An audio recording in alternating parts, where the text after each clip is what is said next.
Yeah, but you will for the, there's like a couple people joining from live stream, so we need it for them. That's good. Check, check, check, check. Here you go. I may need to turn you up. I'll see. Welcome, everybody. Welcome. So I want to welcome everybody tonight and just say how pleased we are. I first learned about Eminent Jews, the book, when I read a review for it with the Jewish Book Council, which I'm involved in.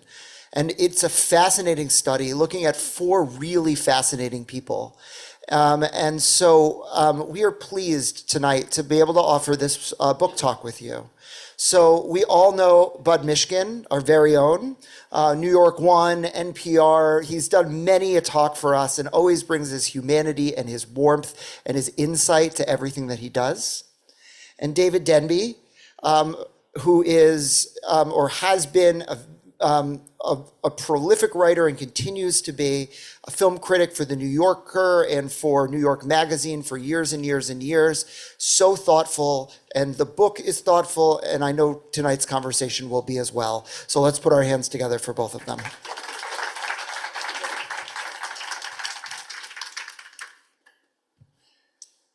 I think we should thank them for not going to the beach. Yeah.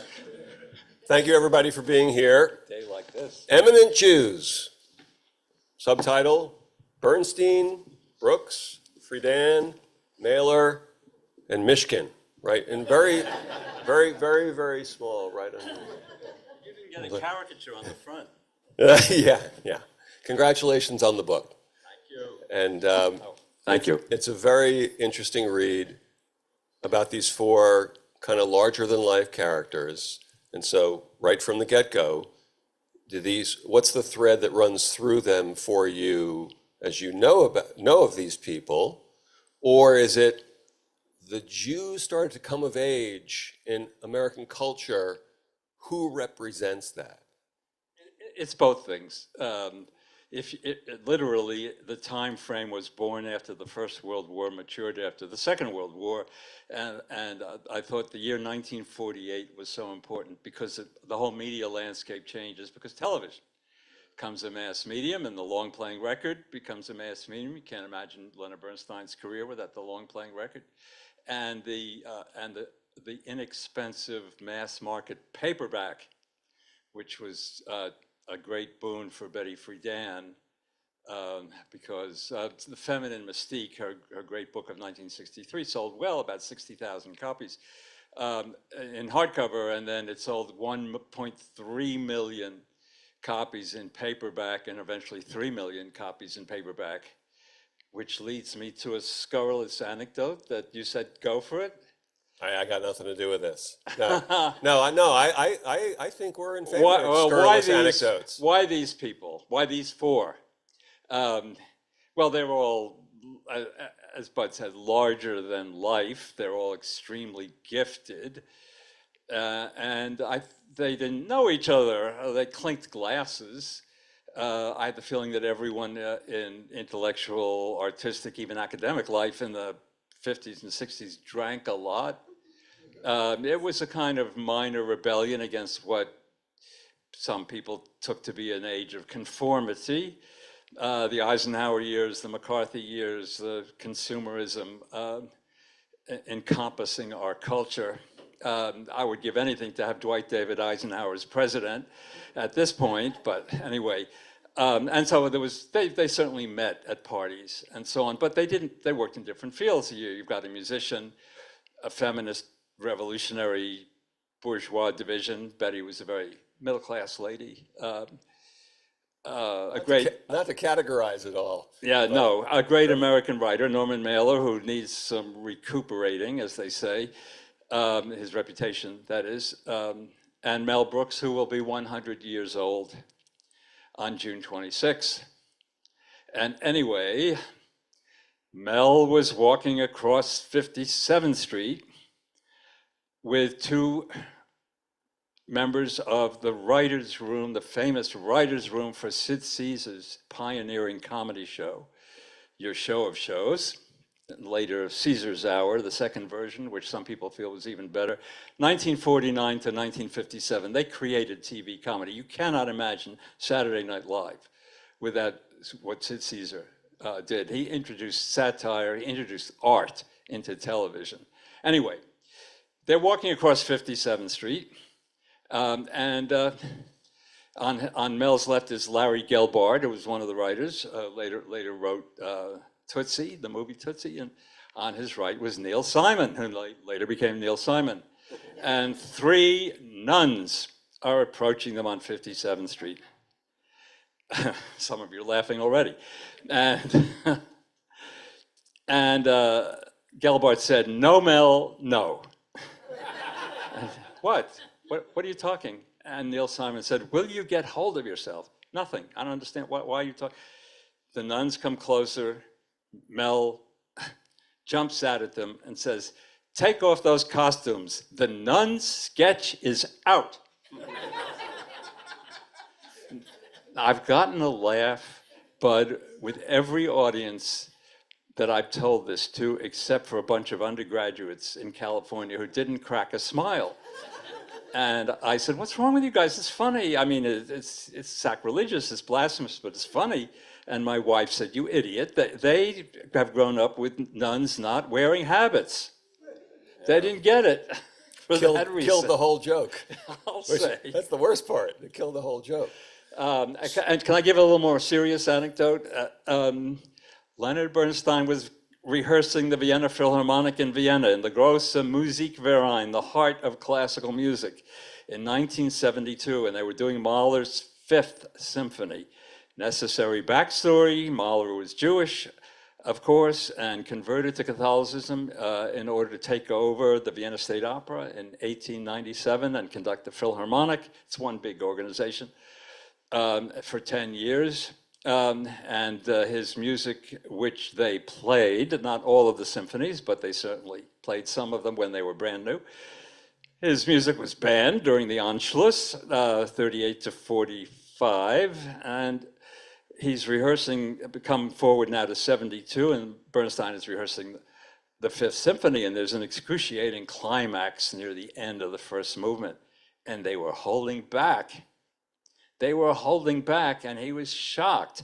This was their music, and great music, too. They didn't play the later symphonies, which, if you know them, are is amazingly complex, tormented, glorious music, which at this point has become absolutely the center of the classical repertoire, as much as Mozart or Beethoven or Brahms. And Bernstein had a lot to do with that. But here you have a boy from suburban Boston telling musicians, Catholic musicians, at the center of the musical tradition where Mozart lived, and Schubert and Beethoven and Brahms and Bruckner and everything, that he would walk out if they didn't shape up. So if you put that together with Betty telling off her publisher when he wanted to publish another book by her, you have three anecdotes of sort of brazen behavior. And my point is certainly not that Jews attain virtue by being rude to Gentiles. Certainly not. My point was that they did not expect or fear to be punished. And when I was thinking of this book, I thought of life in the diaspora for 2,000 years. There were some times that were less bad than others. I mean, some of you probably know quite a lot about this. Spain or England.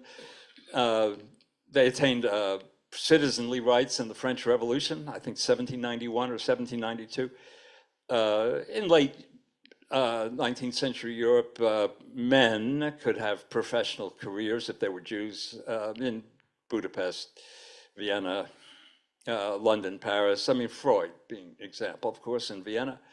But they had to observe all kinds of rules and regulations, and they always, in all these places, they lived on sufferance. That is, we'll allow you to exist and to ply your trade and to worship your God if you do this, that, or this, that. And all of those situations, as you know, except for England, ended disastrously with expulsion or worse, much worse. And so in Israel and the United States, they do not live on sufferance. They have the full rights of citizens, obviously. And there's a very moving letter that George Washington, nonetheless, which I quote in the book, wrote to the congregation in Newport, which had supported the American Revolution. And he said everyone, those of Hebrew stock should live here with full rights and without fear. You can't read it without breaking up. Anyway. The four of them, Yeah. as I'm reading the book, at the risk of not being more eloquent about it, these are tough guys. Yes. And they need to be tough guys out in the world. Let's start with Betty Friedan. You make the point in the piece about Betty Friedan that, kind of throughout it, that she's more comfortable with men than she is with women. Now, that's the oddity of it. Yes, you know, I have conversations in my head with all four of them, which you do, of course, with anyone you're interested in. Well, I did actually converse with Mel and with Norman Mailer. But yes, I feel I could have talked to her. She's born in Peoria, 1921, February 1921. It's the second largest city in Illinois, and I think maybe still is. It's a river town. It has a wild side. You know, it was always a cliche, will it play in Peoria? That is, will this movie or this commercial or this pair of shoes, it's a marketing slogan, and it's a little bit unfair to Peoria, which did have its wild side, but on the whole, it was a conservative town ruled by the Protestant churches. And her father, who was an immigrant, ran a very good jewelry store, but his business friends would not speak to him after 6 o'clock, only during business hours. And Betty didn't get into her sorority at her high school. She's a brilliant student, and you might say, you know, so what? But to her, it mattered a lot. She felt it was explicitly an exclusion on the basis of her religion. She went to Smith, was great at Smith, went to Berkeley as a graduate student with a big fellowship, and decided she wanted to be where the action was, and came to New York and worked for the women's magazines. And she was a very good reporter, very good journalist, very good writer. And she would write about women who were homemakers, but also did something else on the side. They ran a business, or they did some service, or they did, you know, some extraordinary volunteer thing. And her editors would invariably turn those pieces back into happy homemaker articles, just, you know, cut them to pieces and redo them. So she gathered herself together and got an agent and got a contract and wrote The Feminine Mystique in 1963, which hit like a bomb. I mean, I don't mean it bombed. I mean, there was an explosion. And just talking to like women primarily in Westchester, but also outside of Westchester, in like what their day-to-day lives are about?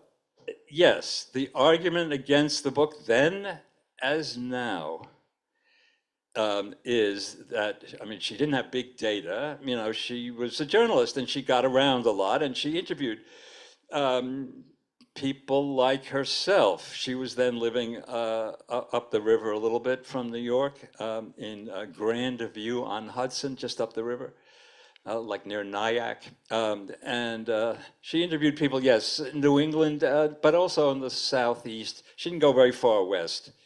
But she interviewed hundreds of women and gathered together a lot of testimony and data and stories. And as I say, the argument in criticism of the book then as now was that the data sample were all white, middle and upper middle class women, that she didn't interview anyone of color, and that she didn't interview working class women who had to work, whether they want to. And what she discovered was two things. One, how many of these educated women, many cases, were frustrated or bored or acting out in some way. You remember the show Mad Men a few years ago? And remember the Dan Draper's wife at home, Betty?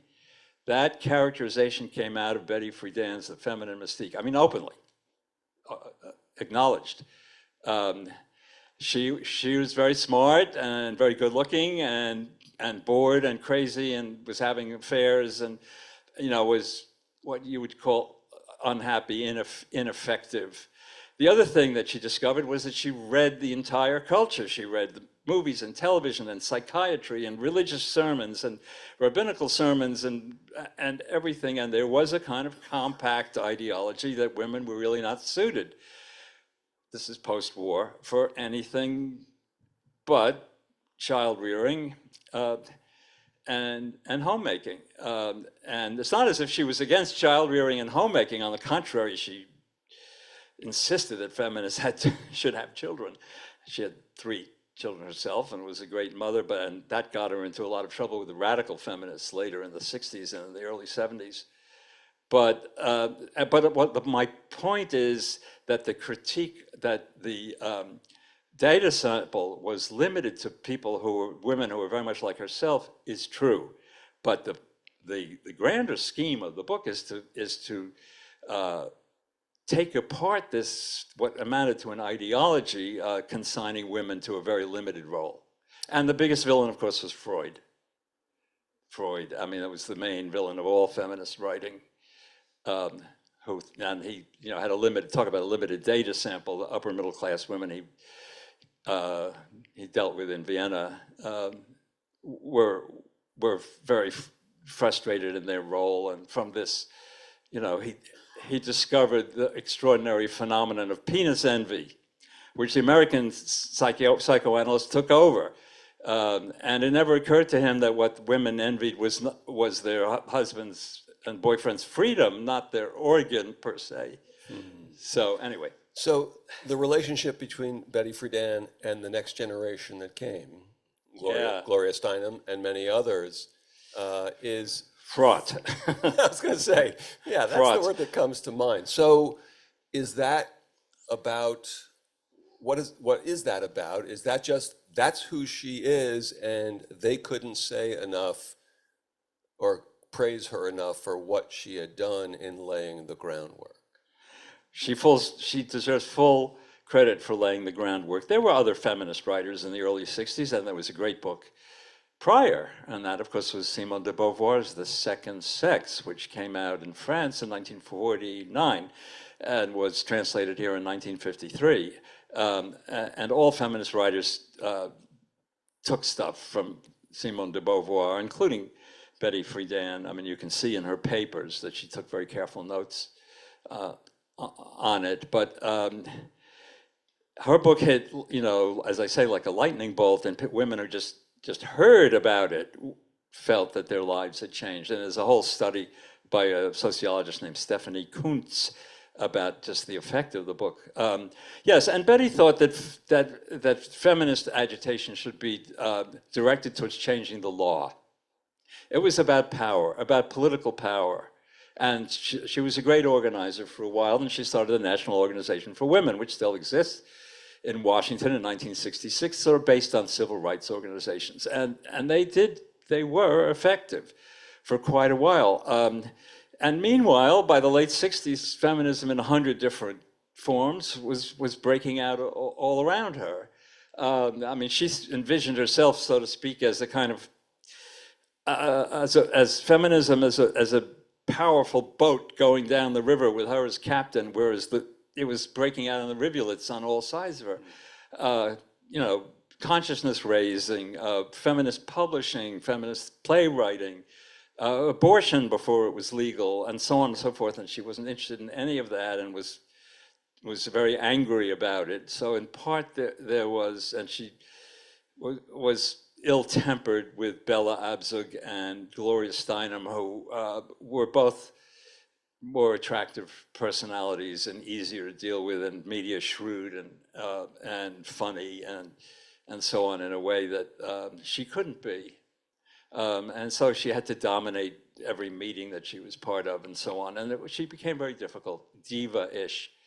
And the later books are mainly collections of speeches, but she had a considerable international effect. She went all over the place. Israel sort of got women to sit under trees with her. I mean, Golda Meir was not interested, but she, found people, was actually quite effective in getting a kind of feminist movement going in Israel. But she was never in the central leadership role that she had been for those years. Yeah. What's ironic is she was a writer for the women's magazines, as you talk about, and she tried to put stuff in, and they would always bring it back Right. to what they wanted to be, the editors, All, primarily all male. male. Right, right. Yeah. What's ironic is that similar path for Gloria Steinem, who was a terrific writer, was and is a terrific writer, and starts to get more and more involved in feminism.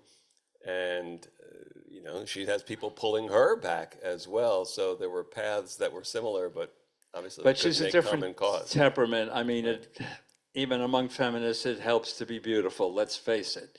And Gloria had has a generosity in her nature. I mean, if there was some groups of women struggling in a small city, in Kansas, they got in touch with her, she would fly out there and help them get organized. That's not the kind of thing Betty Friedan did. And Bella, of course, was my congresswoman. I couldn't go out to breakfast on the Upper West Side without this.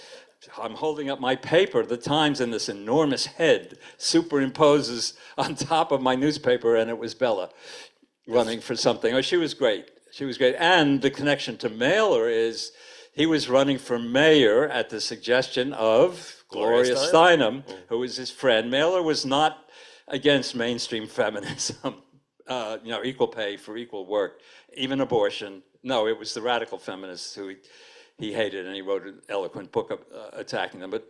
But anyway, he was running for mayor, and Bella Abzug and her cohort came to see him, and he wanted their vote, and they didn't much dig him, but he wrote in a book called The Prisoner of Sex, very affectionately, of Bella Abzug, and he said that she had a wall slamming style of speaking. Well, at around the same time, Bella was at the house of some friends of hers, and she was in full flight, and she slammed her fist down on the table, and it split. So it was not only wall slamming, it was table slamming. So there's difficult, and then there's Mailer. And I found that the four pieces in the book, I'm reading about Norman Mailer, and it's relatively, I mean, I knew some of the stuff, but his story is relatively new to me as opposed to the other three. And it was beautifully written, but that's a tough read because of who he is. And so I'm curious for you as a writer, what that's like. Well, first of all, he's a genuinely great American writer and was one of the great post-war writers. And I'll name some books later if necessary. They were all sort of breaking away from their parents and their grandparents who were Eastern European immigrant Jews, and who practiced a certain kind of restraint. They let's say they did not express themselves sexually the way later generations of Americans did. They didn't celebrate the body per se. I mean, of course, they loved dancing, and the men had their schwitz baths, and they loved athletics and so on. But the notion of the body itself having rights and having beauty and all of that was an embarrassing topic. That was one way he felt he had to break free. And he was in the army during the Second World War. He was with MacArthur's army that occupied Japan, and he came out and wrote a very great war novel, The Naked and the Dead. It's still the best novel about the Second World War. And Mailer had a kind of personal ethos. He thought if something came up from the deep, a dream, or a sentence that he started and abandoned, that it had to be authentic. It was his, he had to own it. And instead of taking it on the couch, as was often done by middle and upper middle class Jews in the 50s and 60s, psychiatry, psychoanalysis, he acted out whatever that impulse was. I mean, not invariably, but often enough, which means he got himself and other people into a certain amount of trouble.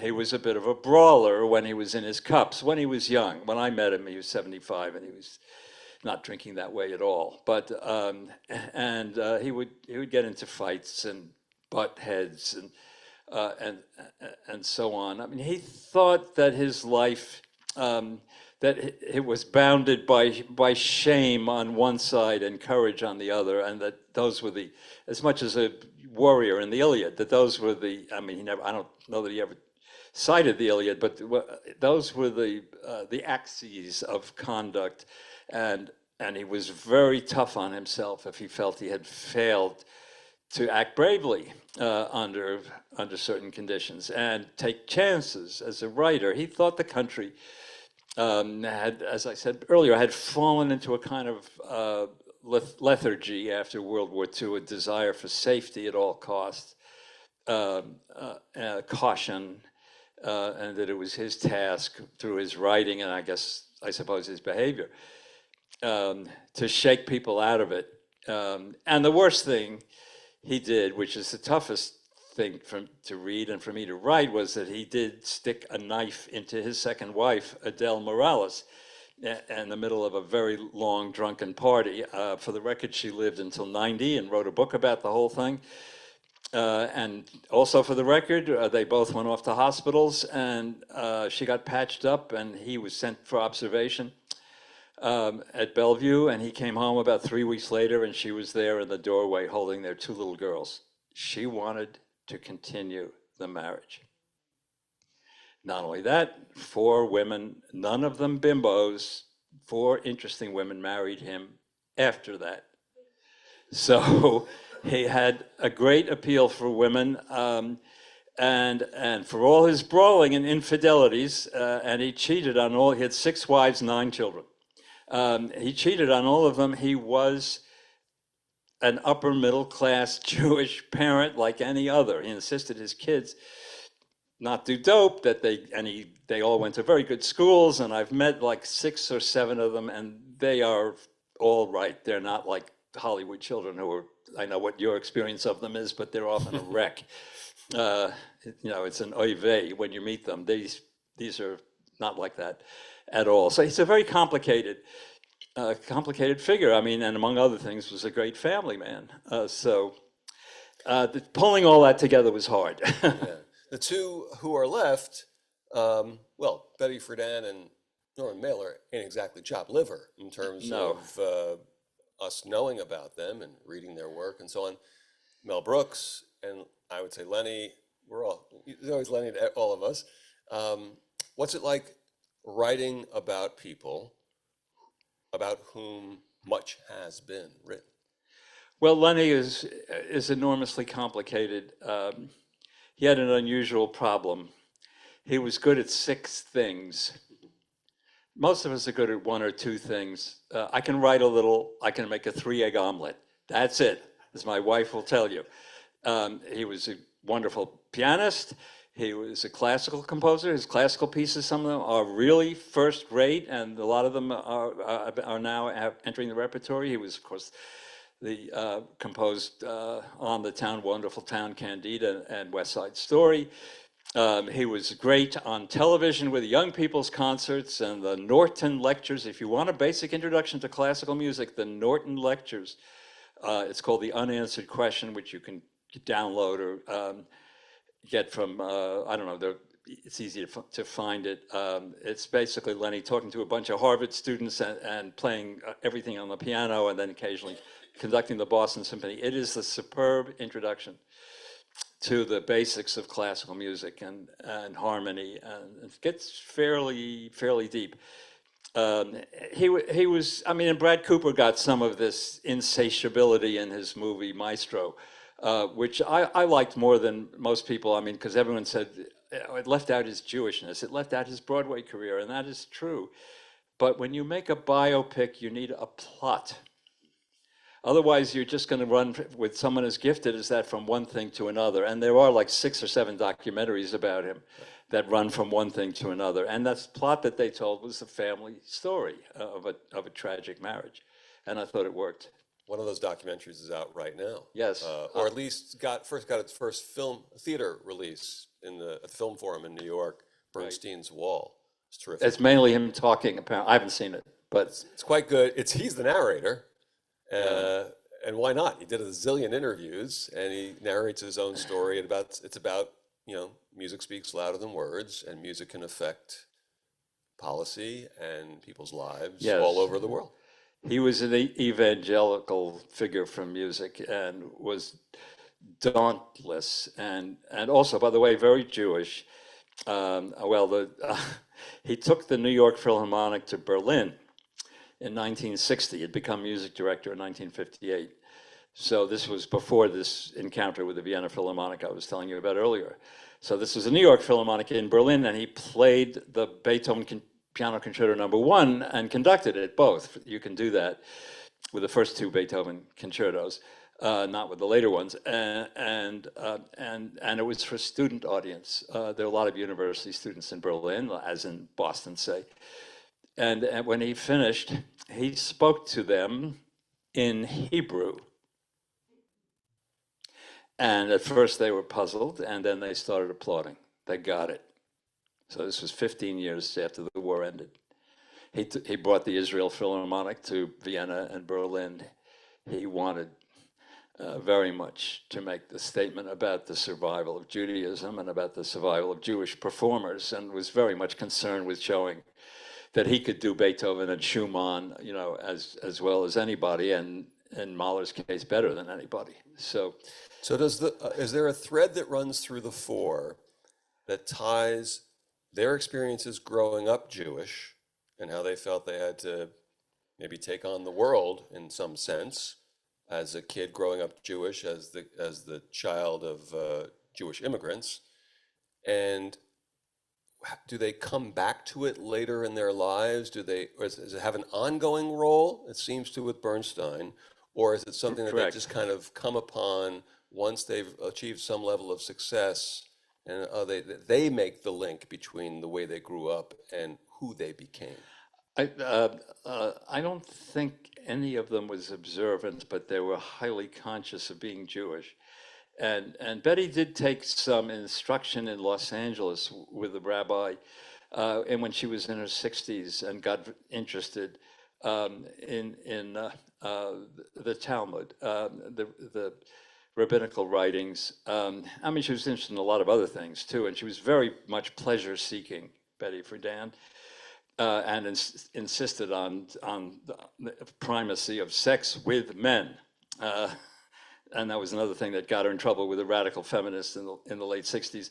Lenny was very conscious of Jewish subjects, of Jewish literature, of the Bible. He wrote the Chichester Psalms, which is one of his best classical music, which was a commission from an Anglican bishop, but he used texts from the psalmist writers. And the bishop said, we wouldn't mind if, don't think of this has to sound like English choral music. If it sounds like West Side Story, that's fine with us. And it sounds like both. It's a great piece. Mel, of course, cannot speak without the word Jew popping out of him, like candy from a gumball machine. I mean, he very much loved to talk about being Jewish on the Johnny Carson show. He was on there like 20 times. And one time, I think it was 1981 or 82, he was on, he said, this is a fraud. This whole thing is a complete con. I was born 5'11" with beautiful blonde flaxen hair and a straight nose. And I went into Mount Sinai and they beat the stuffings out of me. They shortened my legs. They gave me this lower voice and a barrel chest because I wanted to be a Jew comic. Notice he didn't say Jewish comic. I love that.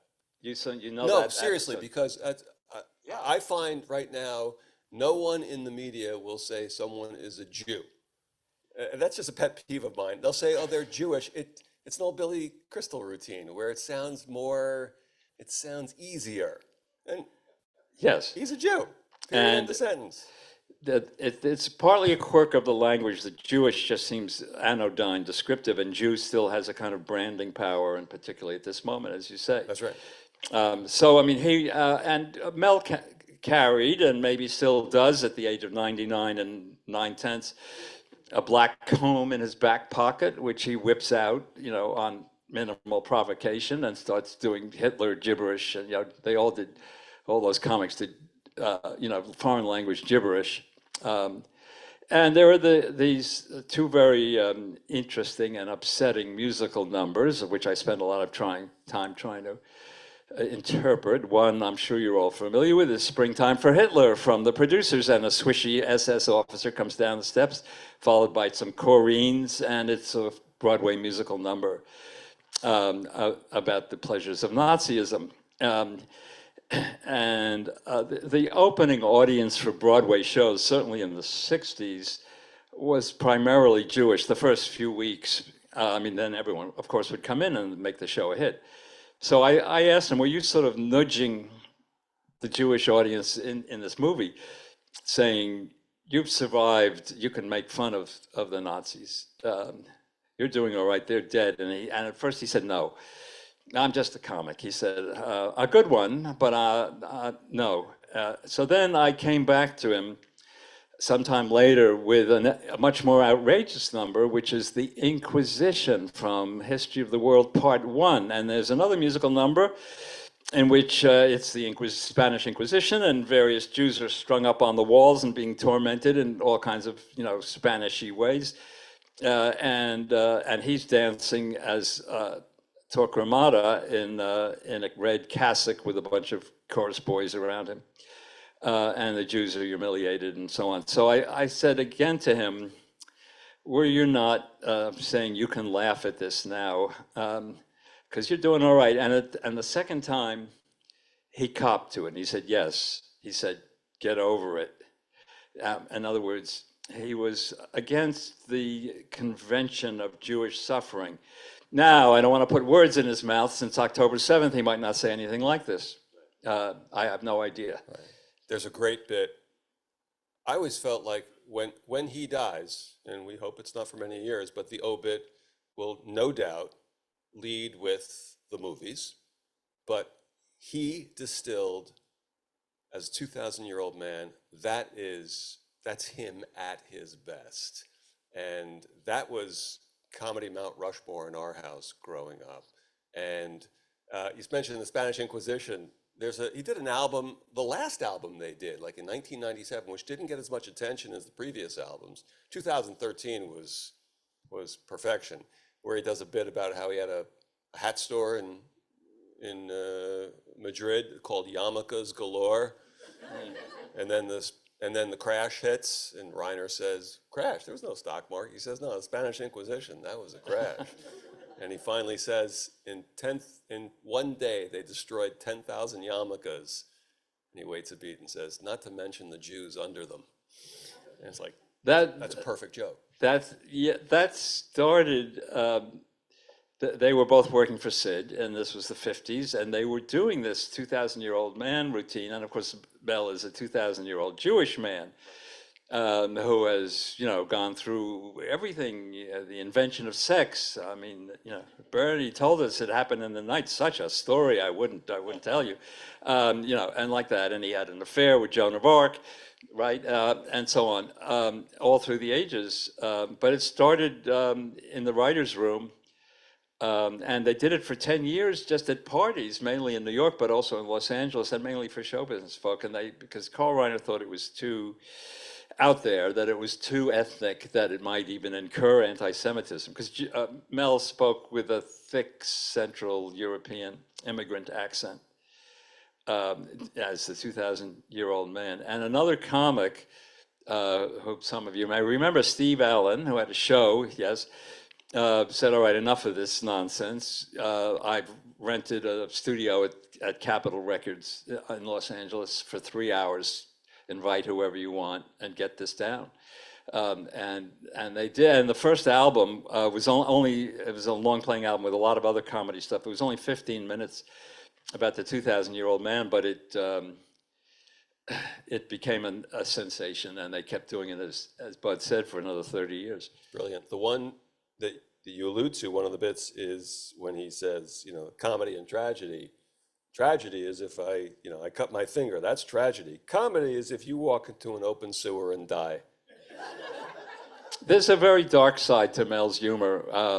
which if you look at a lot of it, I mean, in the same movie, The History of the World Part One, there's a caveman sequence, and Sid Caesar appears in it wearing a pelt, and there are people inside the cave and trying to amuse themselves. And there's a guy out at the mouth of the cave who's trying to entertain them, and let me tell you, it's a slow night at the cave. And he's dancing and so on, and he's not getting a rise out of them. And suddenly T-Rex appears in the frame and grabs the entertainer in his jaws and carries him off screaming, and they all fall down laughing inside the cave. So the origins of humor in disaster. Just one thing about about the frame of the book. My frame is that they broke with the reticences and the cautions of their parents and grandparents, which were mainly associated with Jewish immigration and people trying very hard to fit in here and be successful, and they were very successful. And at the same time, they reasserted a kind of Jewish value system, even as they were breaking away. And by that I mean that they were all teachers of one sort or another. Betty, of course, most obviously, she said she wanted to awaken the sleeping beauties, and she did. Norman, as I said, because he felt that there was a kind of mediocrity of spirit that had overtaken the country after World War II. And some of his ideas and some of his impulses, you could have to say, did bear fruit in the 60s, not always pleasantly. I mean, it was a war period, and it was because of enormous protest marches, including one on Washington in 1967, about which Mailer wrote a classic American book, and it is called Armies of the Night. And if you have any interest in the 60s, it's all in that book. It is the classic of reporting. It's sort of fictionalized reporting. Lenny never stopped teaching. He taught when he was conducting. Part of his conducting style, which certain prigs in the music profession found hammy and overexpressive, were absolutely functional. If you look closely, there are a lot of films of him conducting, mainly the Vienna Philharmonic. He's subdividing the beat, which many conductors do not do. He's cueing in individual soloists. He's making love to the orchestra and also teaching them even as he's conducting, not just in rehearsal. He never stopped teaching. He taught in bed in the middle of the night, all the young men. And the reason that no one has stepped forward in his case to complain, and I've talked to his wonderful daughter, Jamie, about this, is that his many liaisons, yes, they were about sex, but they were also about music. They were about love in the largest sense, which was for him. My feeling about Lenny Bernstein was that by the time he was 14 or 15, he realized, not in so many words, but he knew that there was no thought he had or no emotion he had that he could not express with his body. It was the most active body. And you get some of that in Brad Cooper's movie, and also some of the burnt out quality. His wife, Felicia, died of cancer, and he decided it was his responsibility. He genuinely loved her, absolutely no doubt about that. He was not responsible for her death, but he took it that way. And oddly, in the years after he died, he sort of fell apart. Not musically, not at all. In fact, the later performances are some of the greatest ones. They're all recorded. But sort of morally, I mean, he became lewd in public, and he kissed everybody on the lips, and he embarrassed people, and he drank too much, and like that. I mean, that magnificent body became a kind of wreck, which is very, very hard to watch. And he did pull himself together for the last concert, which is at the end of Brad Cooper's movie, is him conducting Beethoven's Seventh when he could barely breathe. He always pulled himself together for the concert. But a totally remarkable person, and in every way. We have time to take some questions, and then David's going to sign some books at the back. So if anybody has a question. Could I just say one thing more quickly? I want to indulge a little bit of Jewish chauvinism here, for which I do not expect to be forgiven, but it's relevant to these four. Um, there's a Hasidic tale about Rabbi Zusya.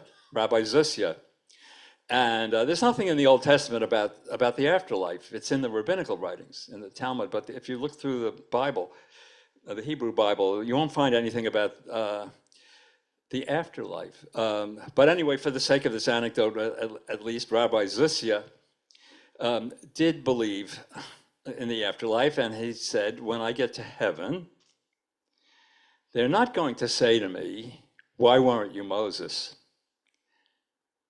They're going to say to me, why weren't you Zusya? By which he meant, why weren't you the very best, better than you are version of yourself? And it's not that other people don't have the same kind of self-improving ambition. Of course they do.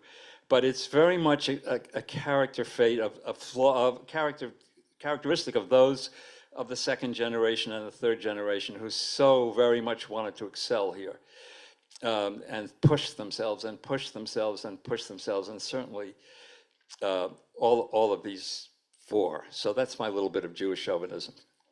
Okay. Questions? Anyone? Yes. Go ahead. Did you consider any other people? Did you consider doing it as 3, 5, or was there anyone else in the mix? I thought about Richard Feynman, the physicist, but there's a brilliant book about him by James Glick, the science writer, called Genius, and it's very good on the Jewish background. I think he grew up in the Rockaways, in Far Rockaway. He did, yeah. If you saw Oppenheimer, he's in one shot. He's that guy in the back of when they were in New Mexico playing the bongos. That was Richard Feynman. And the other reason is I know nothing about physics. I thought about Pauline Kael, a great movie critic who was my mentor for a while before she fortunately kicked me out. But I had written about her in the New Yorker, about my relation to her and so on. And I've thought about Sid, but who's only 4 years older than Mel Brooks, but David Margolick's biography of Sid Caesar, which came out in November, which I reviewed in the New Yorker, is a very good book. And I knew that was on the way, so I thought I'll go with Mel. And I mean, people said, why not Saul Bellow? Well, he was earlier, and why not Philip Roth? Well, he was later. I mean, I set this, this sort of artificial paradigm of born just after the First World War, matured after the Second World War, during that amazing efflorescence of media in 1948, which allowed them to express themselves so openly. I'm thinking in terms of the comedians, and at least for me, growing up, Woody Allen represented the Jewish comic, and then Mel Brooks supplanted him, I guess. But it seems like, in my recollection, Woody Allen almost held that role until he self-sabotaged, I guess. And I'm wondering if he was somebody you thought about doing. Well, he is. He's a little bit younger. He's a decade younger than Mel, and there's a very different sensibility. He's much more literary, he's much more sophisticated, and he's a neurotic, and Mel is the least neurotic human being in the world. Why would you be neurotic when you could, just explode all the time? Yeah. So no, I ruled Woody out, and he's a complex and interesting character, and I am not putting him in the ash can. This is a man who made,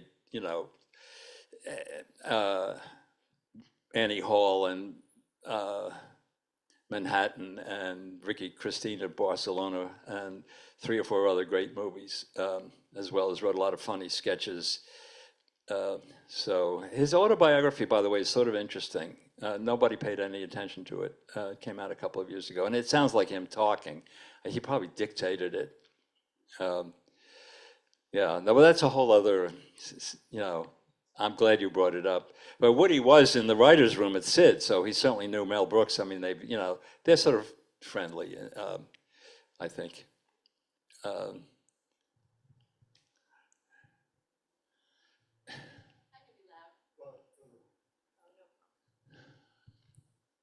I'm curious whether you have thoughts about what the sort of cultural inheritance is of today's Jewish artists, that is the 20, 30, perhaps early 40s somethings, whether that's something you follow, and if so, of the group that you know so much about, what's the cultural inheritance today? What's been accepted and incorporated into that sort of inheritance?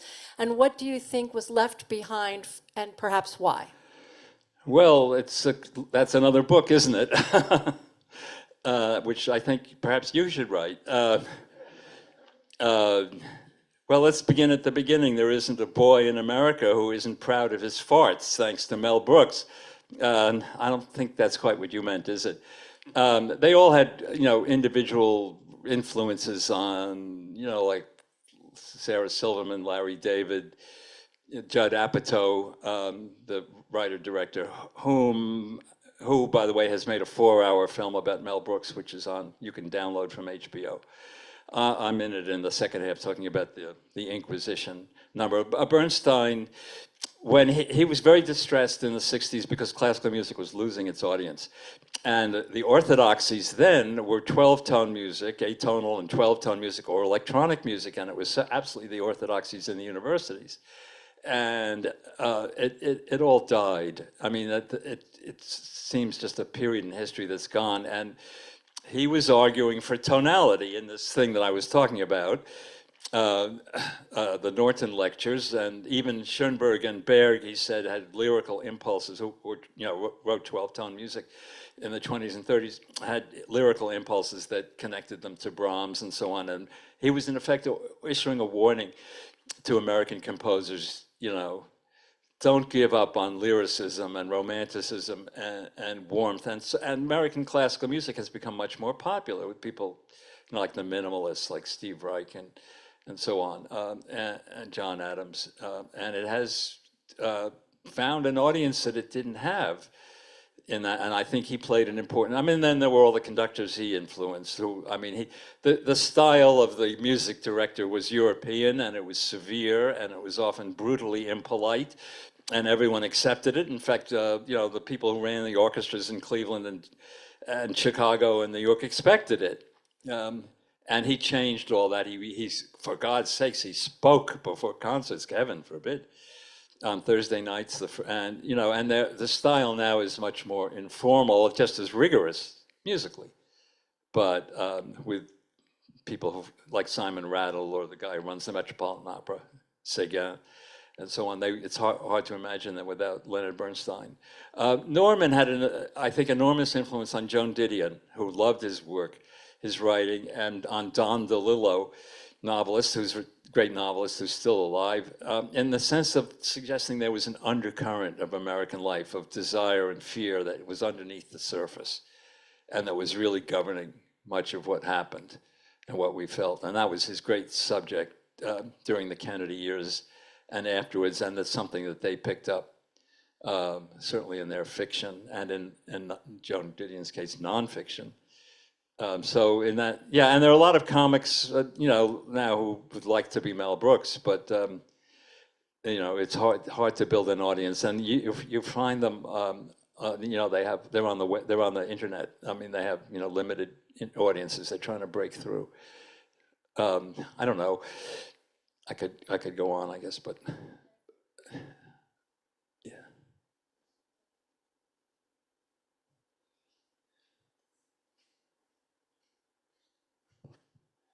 Time magazine in 2000 chose Albert Einstein as the man of the century. Does that say something about the changed position of Jews in the United States?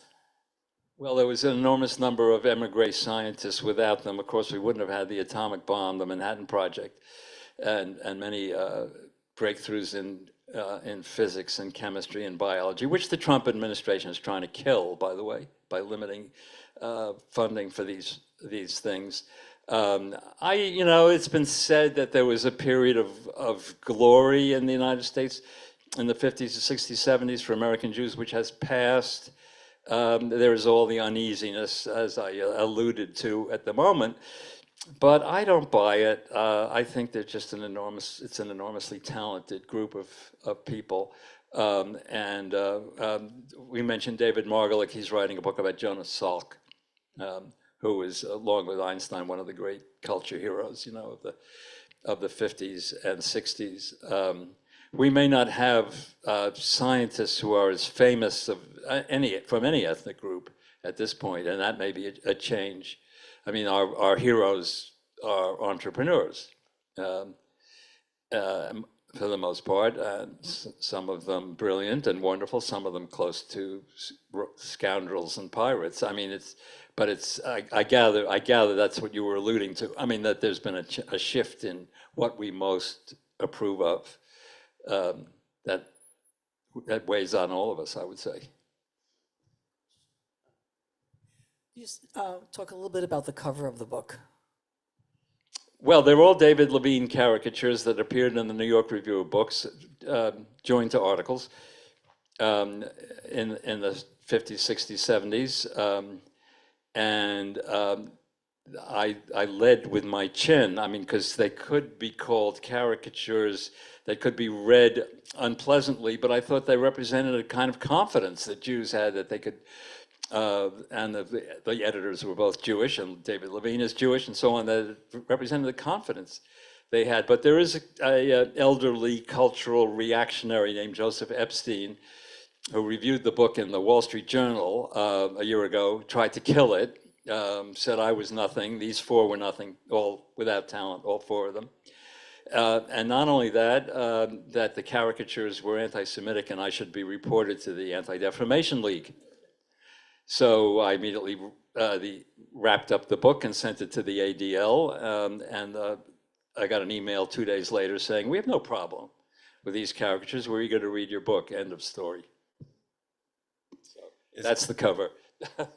Is there, we have to wrap up here, in the writing of the book, these four well-known people, is there something in particular that surprised you in your rescharge?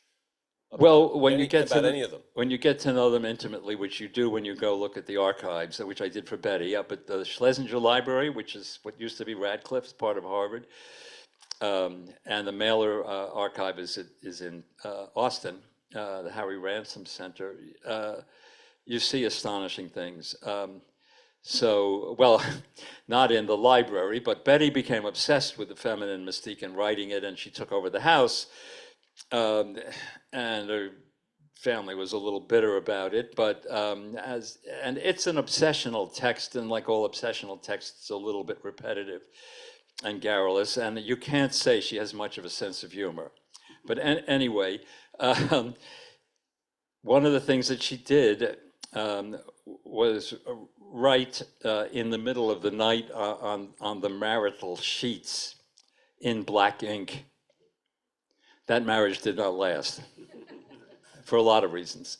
When she was writing The Feminine Mystique, she would take 8.5 by 11-inch pieces of paper, like an ordinary typing paper here, turn them sideways and put a crease down the middle and write a few sentences in her scroll on the left side and a few sentences on the right side, and then move to the next page. She was willing a book into existence. You know, this is before she had a publisher, before she had, galleys or anything. She was willing a book into existence right on her desk. I discovered that Mailer, who went to Washington unwillingly to go to this march in October 1967 at the Pentagon, it's about 50,000 people.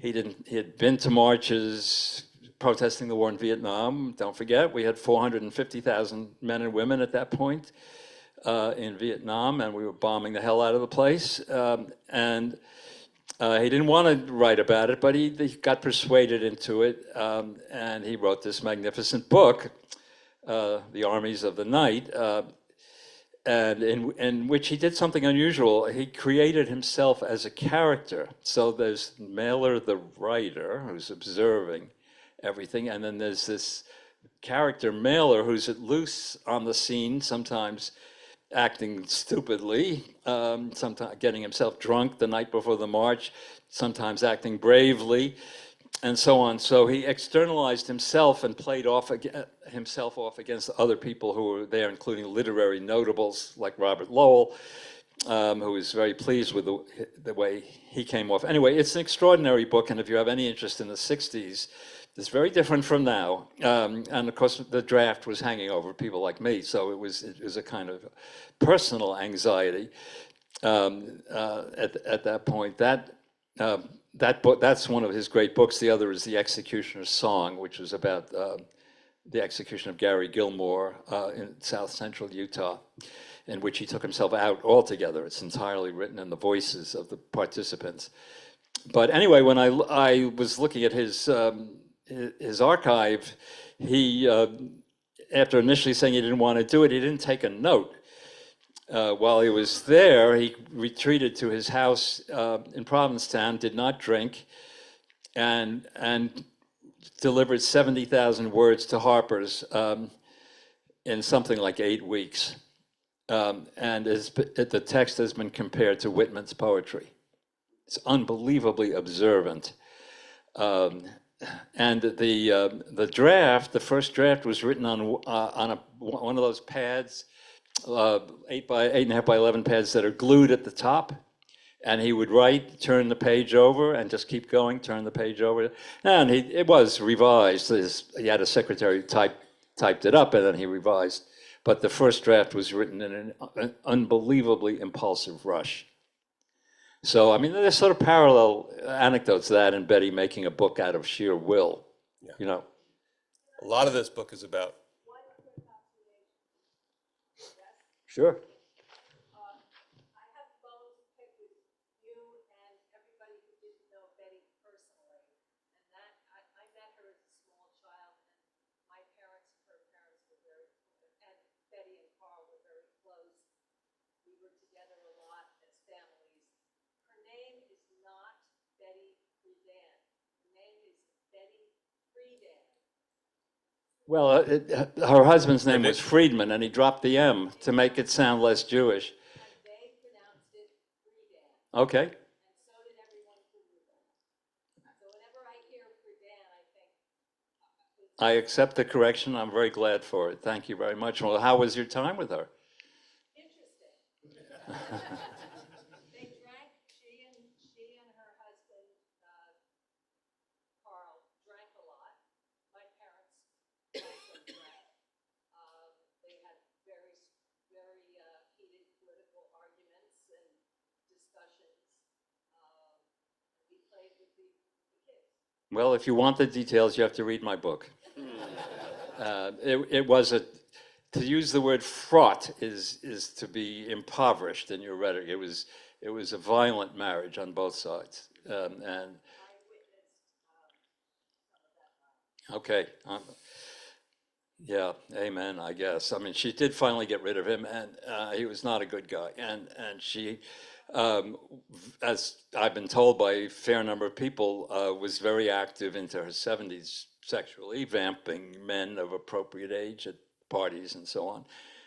And she finally settled in Sag Harbor, where she really took roots in a way that she did not in New York. She couldn't go home to Peoria and didn't want to. I mean, she would go home and lecture them on all their faults, but she was really happy in Sag Harbor. And I was out there a few weeks ago and talked to women who knew her in Sag Harbor, and those were some stories. The book is called Eminent Jews, Bernstein, Brooks, Frieden, and Mailer. David, thank you for being here tonight. Thank you, Bud. Thank all of you. Books are available for sale. Walk on booksellers in the back. Make sure to buy some. Buy some for people. Give them as gifts. Buy in bulk. Yes. My hands. Yeah, it's okay. Sweaty. That's all right. Thank you. That was great. That was great. It was good, right? It was active. It was, yeah. Oh, well, I don't know about awesome. Thank you very much. Hi. It was, I